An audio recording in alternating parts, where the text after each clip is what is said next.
Each year, Microsoft Research hosts hundreds of influential speakers from around the world, including leading scientists, renowned experts in technology, book authors, and leading academics, and makes videos of these lectures freely available.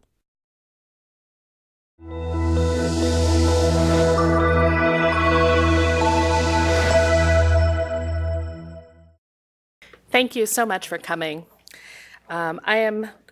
Thanks for coming to the Microsoft Research Visiting Speaker Series. My name is Amy Draves, and I'm pleased to welcome Al Pittampalli, who's here to discuss his new book, Persuadable: How Great Leaders Change Their Minds to Change the World. Changing your mind, or in politics, flip-flopping, can be perceived as a weakness. It shouldn't be.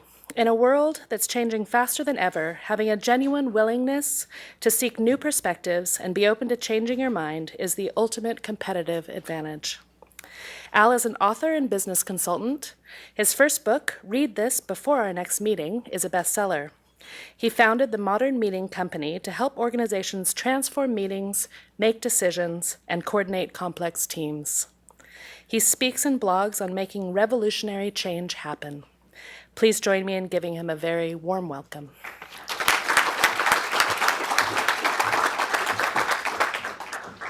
So the date is March 14th, 2011. The president and his war cabinet are meeting in the White House, and they're discussing how to attack the Pakistani compound allegedly housing Osama bin Laden. So at first, the discussion is all about coming in from the air. They're talking about firing a small missile from an unmanned drone or dropping a large bomb from a B-2. But there's a couple problems. If you fire a small missile, you might miss. If you drop a large bomb, there's a high risk of civilian casualties. And in either case, hard to really know if you got the guy.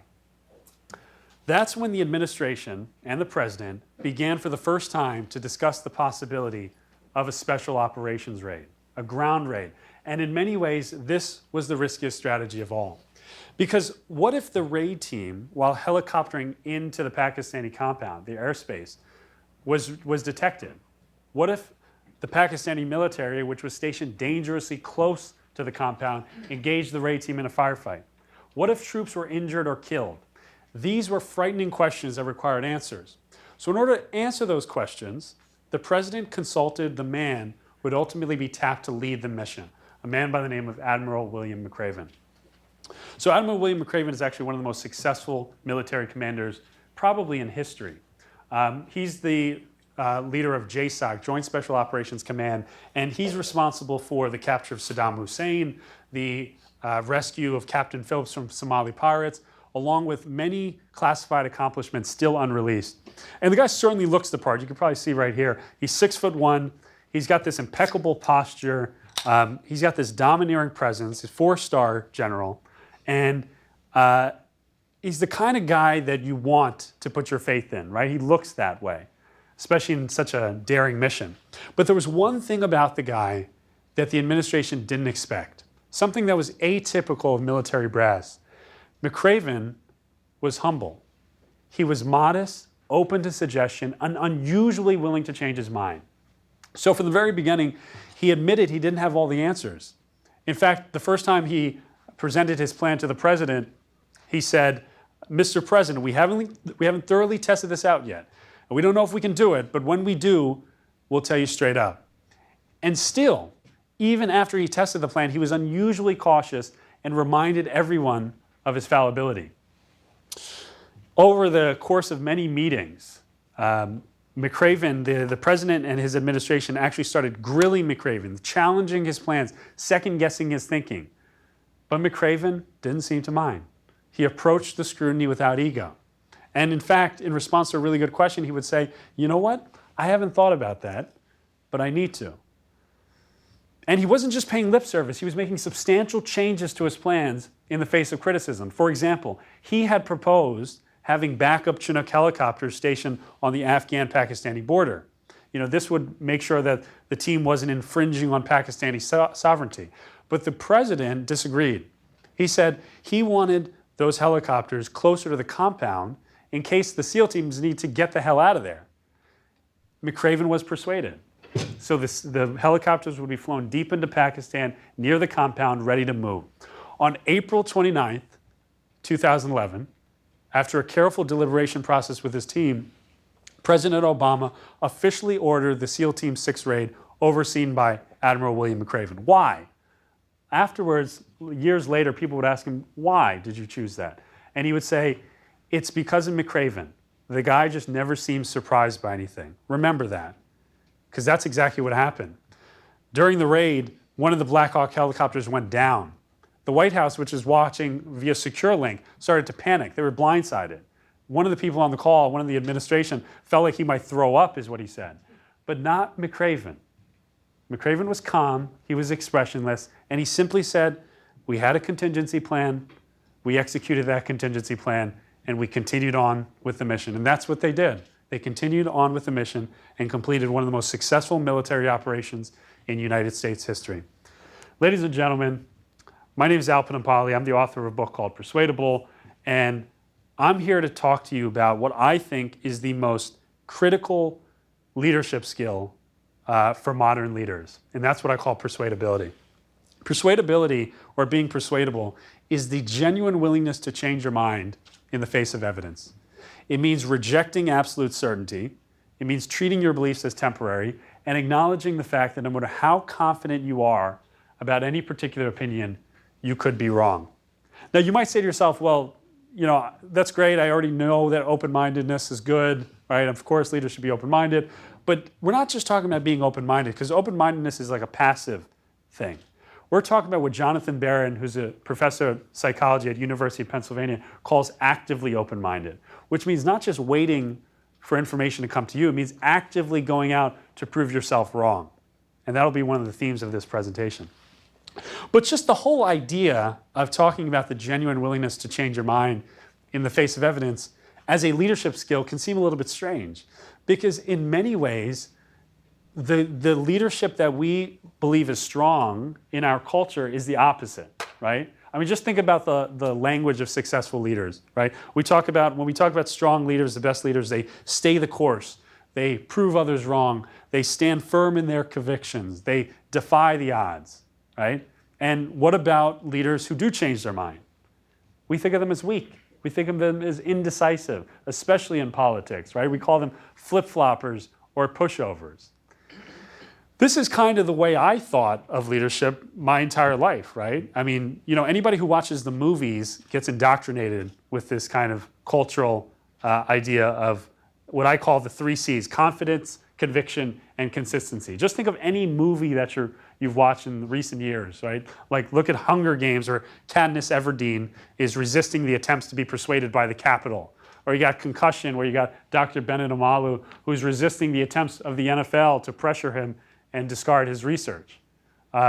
Or you have Star Wars, obviously. You got all these strong-willed Jedis that are resisting attempts by their enemies to convert them to the dark side. Right? So I've always believed that this is what leadership is. It's the strong conviction, consistency, and confidence. But for 3 years now, I've been studying the most successful leaders in the world. And what I've been finding is that many of them buck the traditional leadership archetype. More and more, the most successful leaders in business, in politics, in philanthropies, in science are changing the way that they lead. Instead of this decisive form of leadership, they're moving to what I call persuadability. That's what I want to talk to you about today. I want to talk to you about why that is. What is the persuadable advantage? We know what the costs are, right? People might call you a flip-flopper, right?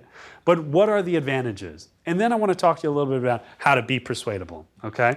So let's start with the persuadable advantage, okay? What exactly are the advantages of being persuadable? The first one is agility. So let's revisit the raid, Admiral William McRaven's raid of the Abbottabad compound to find out, okay? So the thing about the Abbottabad raid, which you have to understand, is it was a special operations mission. And special operations are, well, special, right? It means they're constantly evolving, they're changing. There's new information coming up at all the time. The enemy is unconventional, right? And so they're constantly adapting. And when you think about this kind of environment, right? When the world is simple and static, this decisive form of leadership, right? These 3 C's make a lot of sense. It's like you have a target and the goal is to persistently, with resolve, go after that target until you reach it. But what happens when the world changes? What happens when the world is complex and fast changing? Then this decisive march towards the target is actually a march towards the oblivion, right? It's in this fast-changing environment that the leaders who are able to change their mind and to adapt to changing circumstances are the ones that win. Now we know why President Obama had so much confidence in McRaven. He said he's never surprised by anything. Now, leaders who think they have all the answers, right? We look at them and they look like have all the answers. That looks really seductive, right? We want to put our faith in them. We want to trust them because confidence is really magnetic. But those guys are very surprisable. When things change, they're caught blindsided. No, the only way to be unsurprisable is actually to admit you don't have all the answers and to be ready when the world changes. The second benefit of being persuadable is accuracy, all right? And in order for me to demonstrate this, I want to tell you the story about this guy. This guy, his name is, anybody know who this is? Ray Dalio, who's the founder of Bridgewater Investments, the largest hedge fund in the world. So the story of Ray Dalio is in 2007, he goes to the White House. A lot of my stories revolve around the White House for some reason. Goes to the White House, and he has this dire warning for the administration. He says, the economy is headed towards catastrophe. And he wasn't just talking about some regular downturn. He was talking about a global deep recession. The economic staffers of the Bush administration completely ignored Dalio that day. That would turn out to be a big mistake because a year later, the economy went into free fall. The government and Dalio's competitors were blindsided. They were all losing their shirts. But Dalio was prepared. He actually set up some early warning indicators in his trading system. And he programmed them to tell him when he should pull out of certain investments. One day, one of his indicators told him he should pull out of certain banks, including Bear Stearns. A week later, Bear Stearns collapsed. This is Ray Dalio. Some people call him the Da Vinci of investing. Some people think he's dealing in black magic. People want to know how the heck he gets things right all the time. John Cassidy of The New Yorker says he has an uncanny ability to anticipate market trends. And everybody's tearing their hair out asking, how does he do it? What does he know that we don't? That's the wrong question. He doesn't know anything that we don't. It's not what he knows, it's how he thinks. Let me explain what I mean by this. So there's a famous study, you may have heard of it, operated by a guy named Philip Tetlock. So Philip Tetlock is an academic juggernaut. He's at the University of Pennsylvania. 30 years ago, he had this conundrum. Do experts really know what they're talking about? How many times do you go on CNN and you see these pundits making all these predictions about who's going to win the election and whether intervening in Syria is a good idea? The problem with those predictions is when Judgment Day ultimately comes, there's no reckoning, right? We lose track of the predictions and we never know whether or not these guys actually know what they're talking about. Tetlock could not live with this. He found it intolerable. So he said, you know what, I'm going to find out once and for all if these guys know what they're talking about. So for 2 decades, he meticulously followed the predictions of 284 experts. We're talking about 82,000 predictions in total. And he followed them meticulously to find out if they actually came true or not. And what he found made huge headlines. It turns out it wasn't very good for the experts. The experts performed abysmally on average. But there was one silver lining that didn't get much headlines. And that is, there was a subset of experts that actually did do fairly well. They did better than average. They did significantly better than everyone else. And so Dalio was very curious on what made these people so much better. And it turns out, like Dalio, it had less to do with what they knew and instead how they thought. So the unsuccessful forecasters had these theories about the world, grand theories about the world, that they used to guide their forecast. And when an event would happen or an information would come up that contradicted their theories, instead of throwing out the theory, they would throw out the information. But the successful forecasters, he called them foxes, were much more flexible thinkers. They would have theories, but they were just way more skeptical of them. And when information contradicted their theory, they would just change the theory. This, ladies and gentlemen, is the simple secret of Ray Dalio. When the world presents him with evidence that he's wrong, that he has an inaccurate understanding of the world, he just changes it. For 30 years now, he's been writing down every single prediction that he's made, every trade. And he follows the trait to see if it's successful or not. And if it is, he celebrates. But if it's not, he asks himself, what did I get wrong? Why was my understanding of the world so inaccurate that it caused me to make this bad prediction? And then he would change his mind. That is, my friends, is the secret of Ray Dalio-like accuracy. The third, so we have agility and accuracy. The third advantage of being persuadable is growth. So in 1974, I'm going to tell you another story. A guy by the name of Alan Ricks went on this study. He was following up with a group of patients that were highly disturbed as kids. All of these patients had undergone treatment with psychotherapists, and he wanted to follow up to see how they were doing as adults. All right? What he found was that there was only unfortunately, a few adults that were actually doing well. But what was most fascinating was that there was all of those subsets, those just a small group of boys, were treated by the same provider. Ricks came to the conclusion that in the field of psychotherapy, there are a few therapists who are achieving exceptional results compared to their peers. He called these high-performing therapists super shrinks. Now, at the time, Ricks's discovery gained little attention, right? Because the whole field was much more concerned with what makes for good therapies, not what made for good therapists. Until this guy, Scott Miller, who's the head of a research team called the International Center for Clinical Excellence, came across Ricks's finding. And he was fascinated by it. He wanted to go one step beyond Ricks. He wanted to find out what made super shrinks so super. And so luckily he had access to lots of data, right? Lots of data, outcome data from like thousands of patients and tens of thousands of practitioners. And what he would do is he would make a list of all the attributes that you would think of that might separate the good therapist from the great. You have the mode of therapy, you have level of experience, level of education. And one by one, they would compare their attributes to the data to see if they found a match. They kept striking out. In fact, they struck out so often that they decided to throw in the towel. They said, super shrinks don't exist, just noise in the data. But 2 years later, this guy, Scott Miller, was on a plane. And he was reading an article by a psychologist who you guys might be familiar with. His name is Anders K. Ericsson.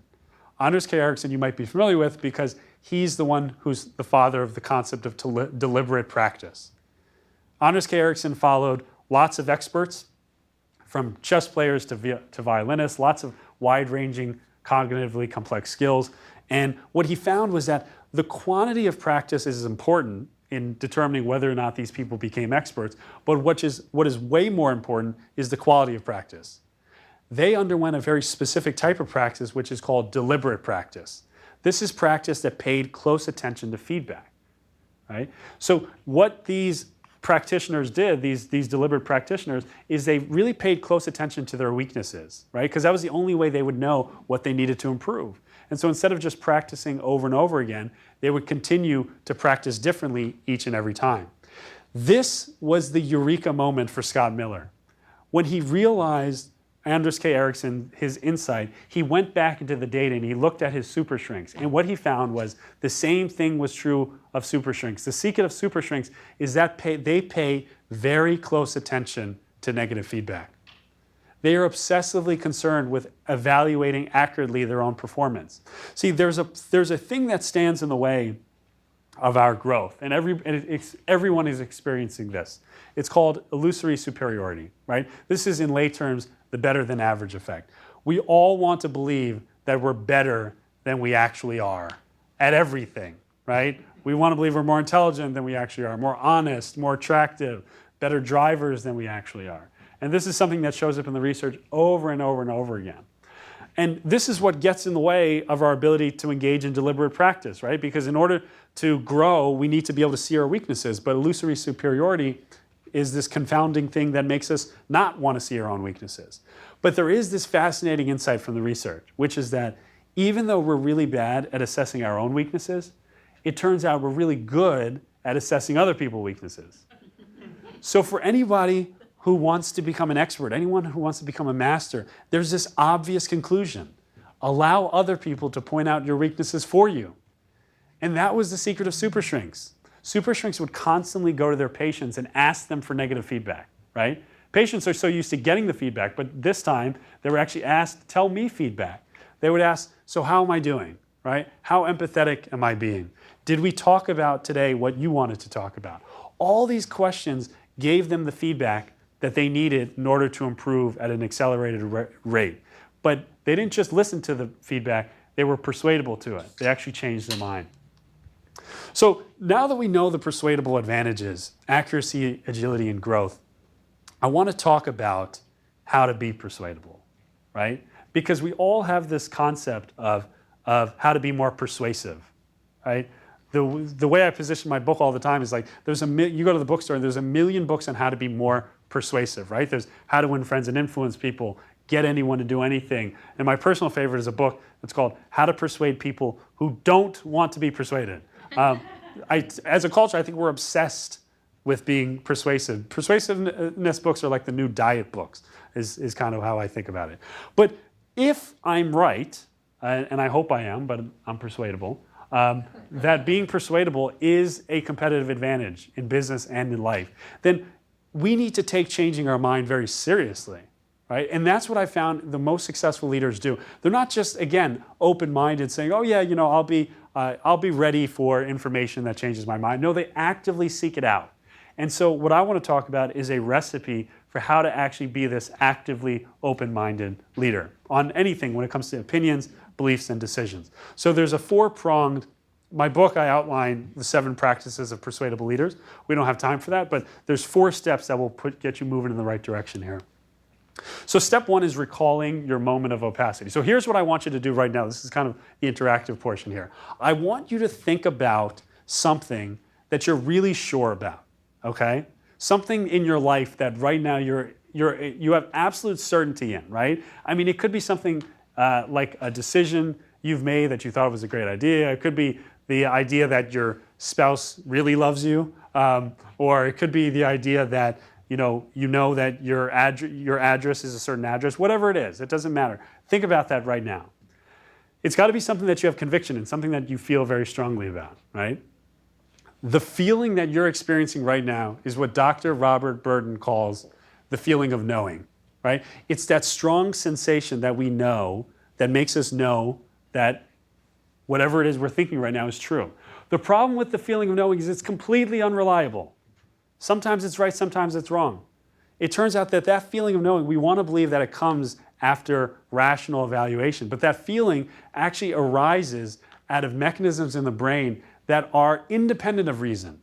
And they're involuntary, right? The feeling of knowing happens to us. We don't make it happen, right? We don't make it happen just like we don't make love happen. Love happens to us. Anger happens to us. We don't actually choose it. And so this feeling of knowing actually gets in the way of our ability to make accurate decisions, to be persuadable, right? Because the first step of being persuadable is to be humble. It's to recognize that you could be wrong. And the feeling of knowing doesn't want to help to make us recognize that we could be wrong. So here's the key. We can't make the feeling of knowing go away, but we can learn to distrust it. And so that's why I have this strategy called the moment of opacity. We all know what a moment of clarity is, right? It's something that happens to you that instantly, it's as if you have a new profound understanding of the world, right? It's like everything just makes sense in that moment. A moment of opacity is the opposite, right? It's a moment in time, it's an experience in where you were so sure that you got something wrong, or that you were going to get something right, and then it happened to be wrong, right? Every political pundit that predicted that Donald Trump wouldn't make it past the first primary, would never make it to the primary, should have had a moment of opacity, where they realized, hopefully it was last night, where they realized, wow, I was very wrong about this. Now, here's the thing. In that moment, there was a great gift that occurred, which is you had this relationship to that feeling of knowing where you began to distrust it. The problem is, and you'll see with these political pundits, 2 seconds later, they forget about it. They say, and then they'll move on to the next prediction and be just as certain about it. Great leaders, the most persuadable leaders right now, never forget their moment of opacity. So I want you to take that moment of opacity, keep it in your pocket, and next time you have this feeling of knowing, when you're about to make an important decision, or when you have this strong sensation, remind yourself. The second step to being persuadable is to argue with others. Arguing with others is the gold standard for getting closer to the truth. So think about our justice system. Our justice system is the one area in which we most want as a society to get to the truth, right? Nobody in society wants an innocent person to go to jail for the rest of their life for something that they didn't commit, right? So what did we do as a society? How did we design our justice system? We didn't assign a group of people to go out there on a fact-finding mission and come back to us with a result. No, we created this adversarial system where you have a defense and a prosecutor argue with each other, right? Because this exchange of ideas, the confirmation bias often leads us astray, right, when we're by ourselves. But when we're arguing with somebody else who's got an opposing confirmation bias, those two forces actually balance each other out. And it makes it more likely that the best idea will prevail. But you have to find people who are willing to disagree with you, honestly disagree with you, right? And people don't like to disagree. People hate conflict. But you have to find them. You got to seek them out. And you got to be willing to make sure they understand that you want the truth, right? You want to be second guessed, okay? But there's a different way we have to argue, because usually we argue to win. And that is not the kind of arguing that actually leads to the better idea. The kind of argument that I'm talking about is arguing to improve the accuracy of your beliefs, okay? And I have a metaphor for this. This is step number 3. It's called arguing with your hand on the dial instead of your hand on the gun, okay? So my metaphor for how people actually argue is skeet shooting, right? Everyone knows what skeet shooting is. It's where clay targets are flung into the air and you try to shoot them down. That's what we do when we argue.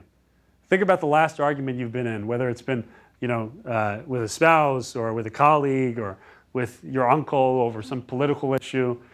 The way we do it is it's almost as if we have this position, and when somebody makes a good point, it's like a clay target flung into the air that we automatically shoot down as quickly as we can, right? And we're obsessive about it. There's like 5 good points, and we're just trying to shoot them all down. And we only win if we shoot all of them down.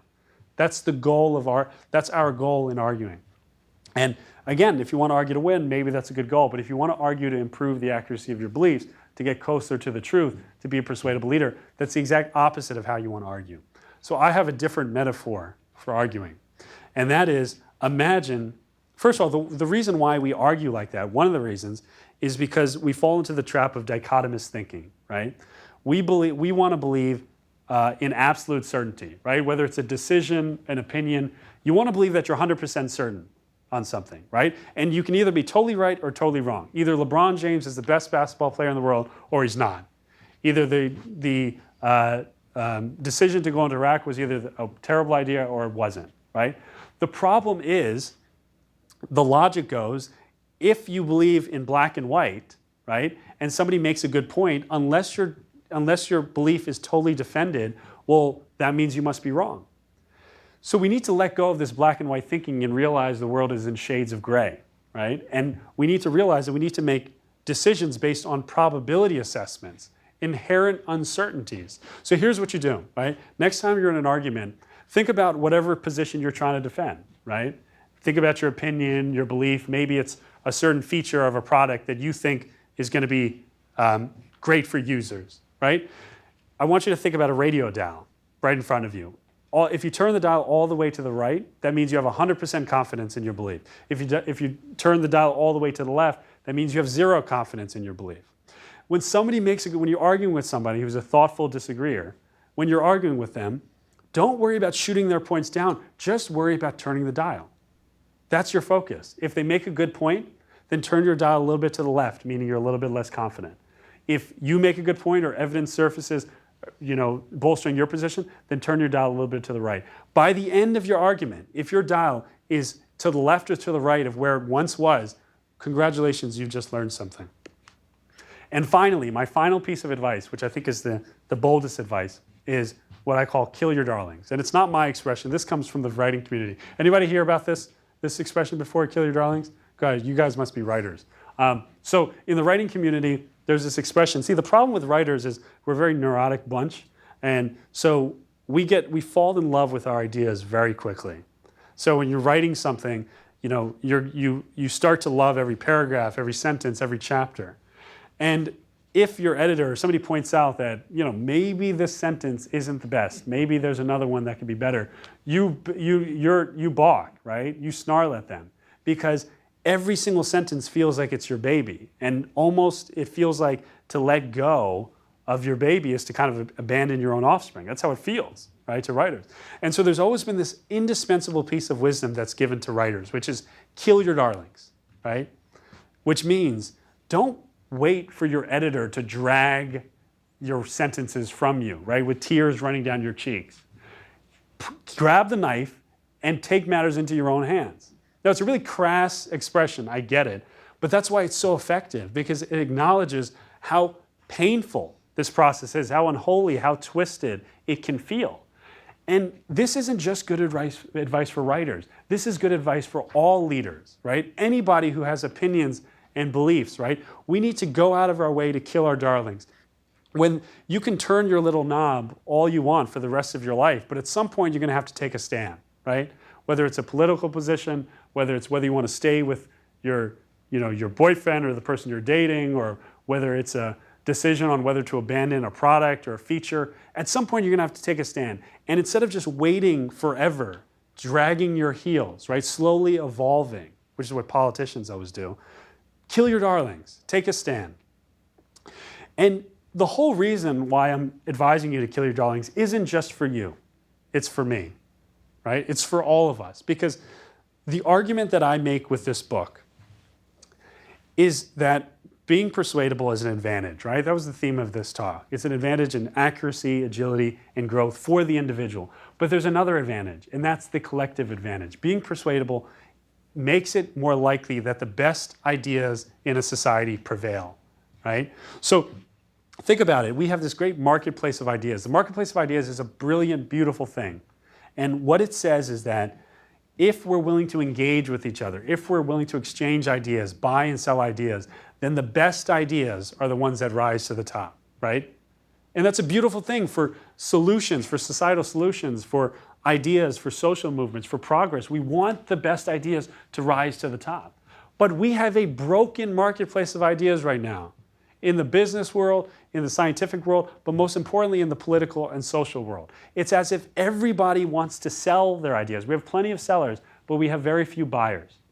We have very few people who are willing to actually enable the change. And when we look at every social movement in history, every bit of social progress, we always see these great persuaders, right? We see Martin Luther King, we see Mahatma Gandhi, we see Susan B. Anthony. These people who miraculously compelled people, who won hearts and minds and were able to achieve change, right? Now, they're important, of course. We owe them a great debt, but there's a missing part to the story. It doesn't tell the whole story, because in order for them to have soul change, there were other people that needed to buy. There were lots of people who along the way actually changed their mind and conceded that maybe I'm wrong about this, and maybe I need to change their mind. And it's only when this critical mass of people that actually change their mind that allows social progress to occur. So that's why I say that one of the best ways to change the world, because everybody wants to change the world, is just to change your own mind. It sounds really cliche and it sounds kumbaya, but the truth is, the ability to change your mind on an issue has ripple effects and has an impact on the people around you beyond what you think it does. So that's why I'm asking you today, so I hope you apply these ideas to your business, obviously in organizational life, but I hope you apply these ideas to the issues that you care deeply about, the issues that are most personal to you, your moral beliefs, your political beliefs, your religious beliefs, anything, right? And everything, because those are the ones that change society. And so to leave you with this little mantra, I think that people, when you talk about the traditional leadership archetype that I started with, these 3 C's, this being this confident, persuasive leader, the mantra that we're constantly telling ourselves is, let my idea prevail. What I want you to do is replace that with a different mantra, the true spirit of persuadability, which is let the best idea prevail. Thank you very much.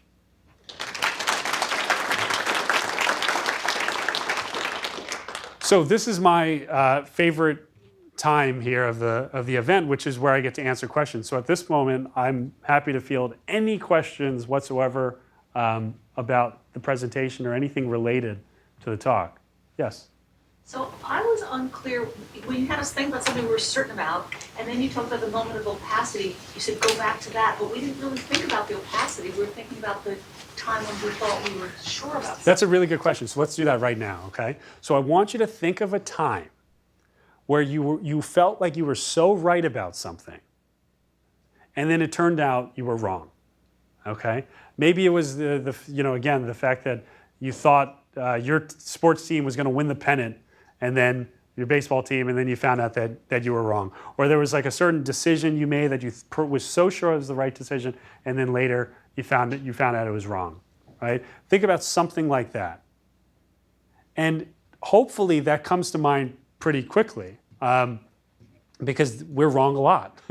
And so it's often a very painful experience for people, but that's what's so powerful. That's why you should pick a painful experience, because if you can kind of bottle that up and keep that bottle with you at all time, it's a real gift. It's a real tool that you can use. So anytime you're too overconfident, or anytime you go into a meeting thinking that you're certain about something, well, then you can remind yourself of this moment of opacity.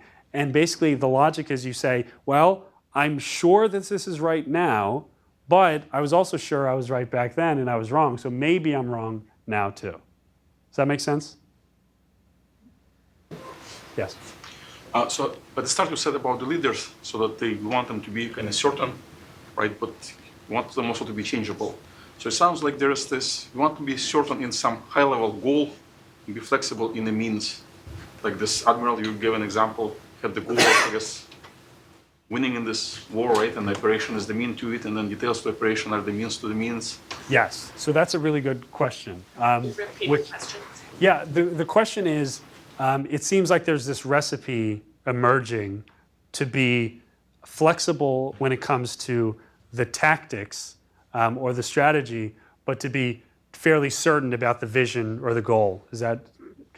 And I think that's usually a good recipe, and that's what some of the best leaders do, right? They're very certain and optimistic and confident in the goal, but they are very much open to suggestion when it comes to the way to get to the goal. But I would just argue that sometimes we need to abandon the goal too, right? We need to be persuadable often on the vision or the destination as well. So the reality is there's this tension happening, right? And I dedicate a whole chapter to this. We can't be too persuadable, right? At times, right? Leadership is also about certainty too, right? The way I think about it is there's this tension between persuadability and decisiveness, right? Persuadability says we should be open-minded, we should take our time and evaluate and really try to make the best decision. Decisiveness is a saying, all right, we don't have time, or we just need to make a decision and let's go with it. Both are important. The argument and actually my first book, which was called Read This Before Our Next Meeting, was really a manifesto about more decisive leadership. But the argument that I'm making is that as leaders, we know we need to be decisive. And I think a lot of times leaders feel like they need to be too decisive. And what I'm trying to do is give leaders permission to be persuadable when necessary. And I think, when it comes to decisions that need to be, let's put it this way, being persuadable, again, one of the benefits of being persuadable is accuracy, right? If you are persuadable, all the decision-making research shows that you are more likely to make better decisions, more precise judgments.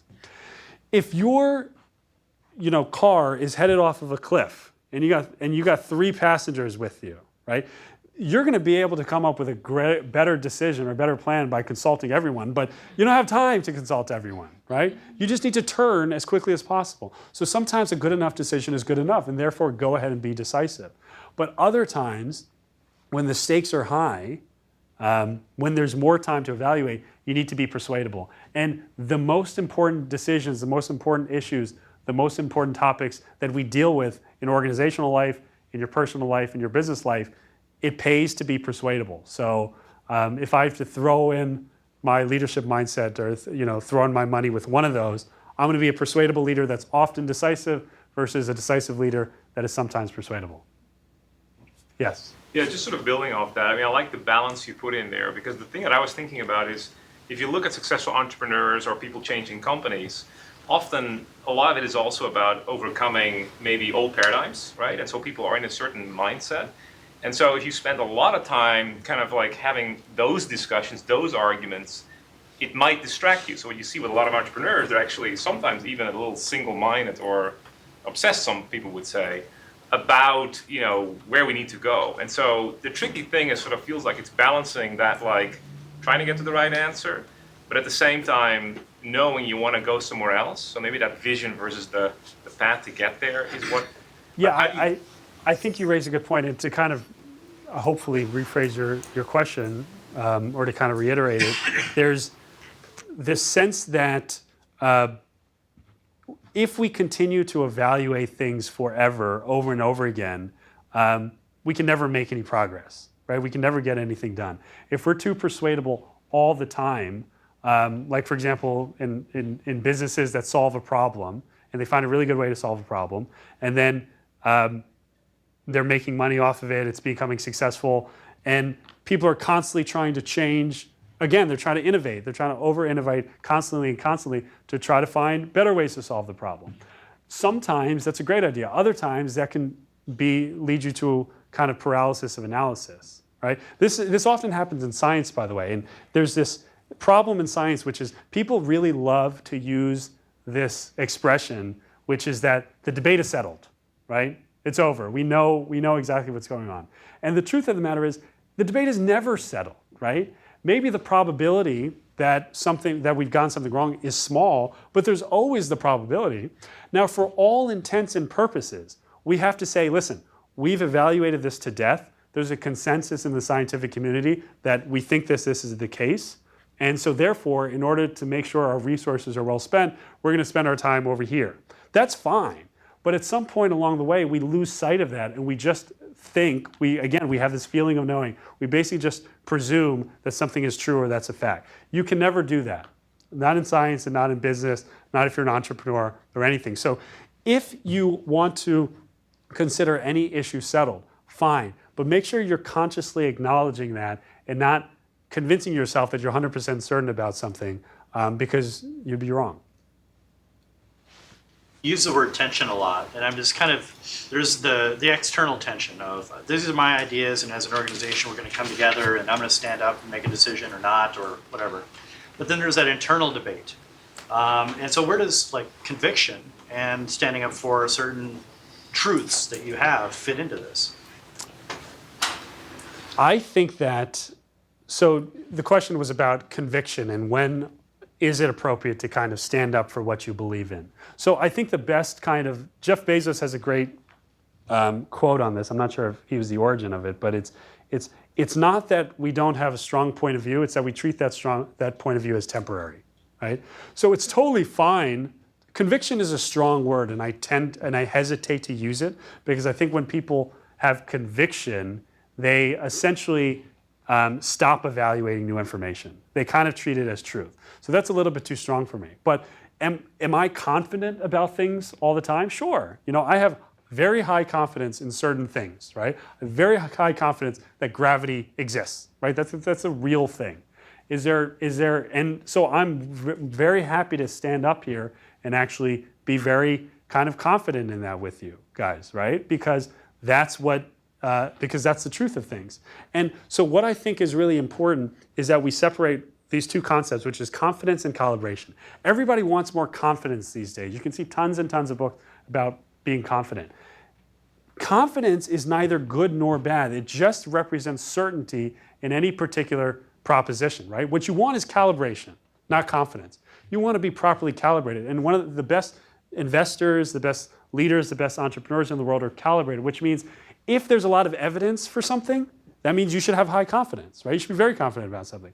If there's not a lot of evidence for something, you should have low confidence. There's no good or bad about that. There just is. So, of course, so conviction, if you want to call it, or high confidence is often a fine thing as long as you have sufficient evidence to justify that confidence. So just ask yourself, the next time you're really confident about something, just say, is it my feeling of knowing that's making me feel that way? Or do I have really good reasons for believing that? And if you do, go ahead. You know, you have every right to be confident. Yes? Question online about as a leader, and if you decide to change your mind, What do you recommend as key practices on how to lead your team into your new idea, because it is often seen as being a weakness? That's a really great question. So the question is about when you change your mind, how do you actually kind of communicate that change of position, and how do you kind of lead your team? And that's a really great question. And I'll answer it this way, because this is a very common thing. You have to give people a sense of your process and not just the outcome, right? So focus on the process and not just the outcome. So just kind of imagine this scenario, which probably happens to everyone, or has happened to a lot of people, which is somebody gives you want somebody's feedback on a decision, right? Maybe, I don't know what it is, should I move or should I buy a car? So you consult somebody, you get your friend and you say, hey, I'm about to make this decision, I want your advice. They give you the advice, and then you end up ignoring their advice, right? You take the other path. You take the path that you were going on to begin with. Are they upset with you?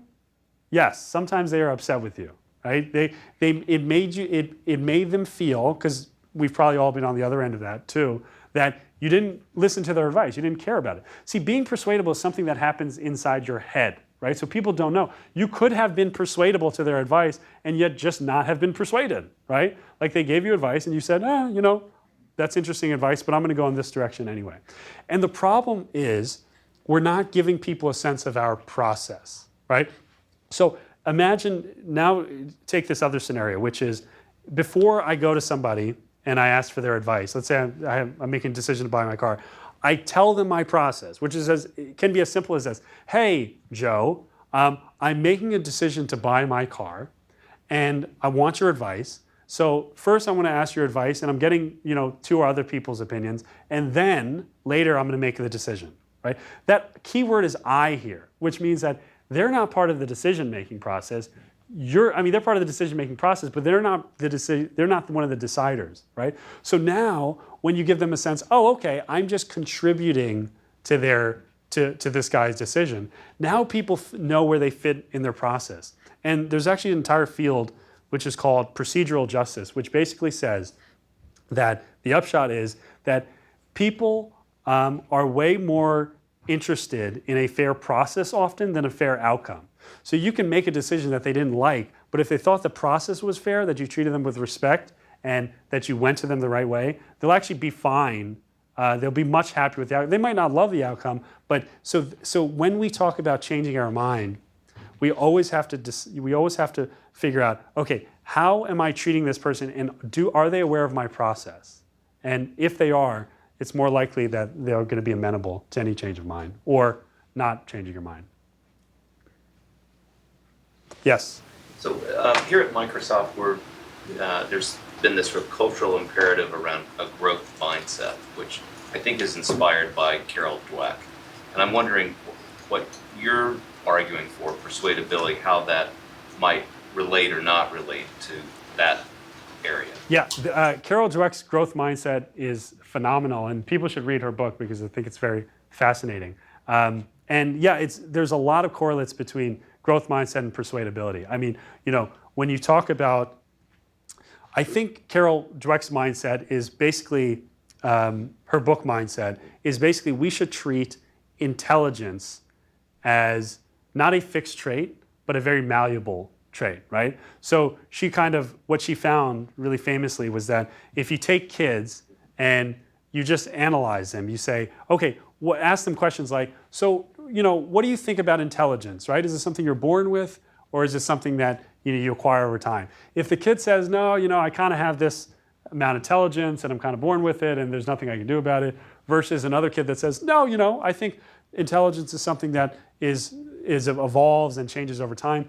The kids who have that latter answer have a growth mindset and way outperform their peers, right? They do really great in a whole range of different metrics. So what I'm talking about, what persuadability is, just a little bit of broader scope than that. I'm saying let's treat all of our beliefs, not just our beliefs in intelligence, let's treat all of our beliefs as temporary and malleable, right? Our political beliefs, our morality, our religious beliefs, all of those things we should see as not fixed, as things that we can grow in, that we can evolve in. And those people who have that mindset, that persuadable mindset, have the ability not just to become smarter, but become more agile, or become faster, or become better scientists or doctors or whatever it is. So basically, I'm trying to apply that principle across the spectrum on a whole wide range of beliefs. Yes? There's a question about argument, and you had sort of said that it's arguing differently, right? And he specifically is saying because successful people or entrepreneurs believed and agreed mostly, there is no winner or productive results from an argument. So I'm not sure. Maybe you could just talk about argument a little bit more. Yeah, so I would say that there's a difference between an argument and a quarrel. So most of the arguing gets a bad rap because we confuse it with quarreling. Quarreling is the kind of thing that you see on, political debates and, family reunions and that kind of thing, where people are just bickering back and forth. And there's this adversarial thing that's happening where this person is defending this position and this person is defending this position, and there's almost nothing that comes out of it except for bad feelings, bruised egos, and a winner and a loser, right? What I'm talking about is true arguing, right? Arguing in its real sense, in its strict sense, is about providing reasons to believe any particular proposition, right? So I give you reasons on why I believe my thing, and you give me reasons on why you believe your thing. And then we can compare the reasons. We can evaluate the reasons. And the whole point of that exchange is to figure out who's got better reasons. Because I want true beliefs. I want accurate beliefs, right? I'm operating this world. I want to be in the know. If I'm wrong about something, then I want to know about it. So that's the whole, when you approach arguing from that perspective, you realize that the goal is not to win, it's to improve the accuracy of your beliefs. The problem is it sounds so great when I explain it like that, right? When it's content free, but now start to insert the content, start to think about your political beliefs, think about your religious beliefs, think about, certain interests you have, financial interests, and all those kinds of things. That once you get to that, once you have a stake in it, it becomes very hard to kind of argue just to improve the accuracy of your beliefs. And that's what I'm talking about, though. I think that it takes a lot of courage, and it takes a lot of awareness, and it takes a lot more energy to do it that way. But the advantages are extraordinary. I think some of the best leaders in the world right now, and that's what my book is about. It's about a change in the landscape. Some of the best leaders in the world are approaching the world differently. They're changing their mind. They're going out of their way to prove themselves wrong, and they're arguing with people with the willingness to concede points. And that's my invitation for you too, is to do the same. Let's go with one last question. Oh, okay. So one of the other kind of books we've been trying to read is about how do we change cultures within this company in particular, but just in general. And so this book by Gillian Teft, I think, called Silos, which speaks about how this social grooming takes place, that people get used to a certain way of working in groups, whether it's in a business group or product group, or even in society by ethnic groups, like Koreans stick to each other. So when we want to persuade people across different groups, do you have some ideas on how we can bring people up or start to have that conversation to make change? Yes, that's a great question. So the question was about cultures and how do we kind of apply this persuadability mindset to these different cultural silos that often occur in organizations. And the word I use is often tribes, right? So we're all a part of tribes, right, that have our own cultures, right? So you might be part of the Microsoft tribe outside of here, or you might be part of the sales tribe or the marketing tribe or the computer programming tribe or the Democrat tribe or the Republican tribe or the Toastmasters tribe or the Detroit Pistons tribe. So there's all these tribes that actually govern our beliefs, right? A lot of times we don't believe things because there's good reasons. We just believe it because everybody else believes it in our little silo, right? That's a very dangerous thing because that means that lots of people can be believing completely the wrong thing, only just because everybody else is believing it.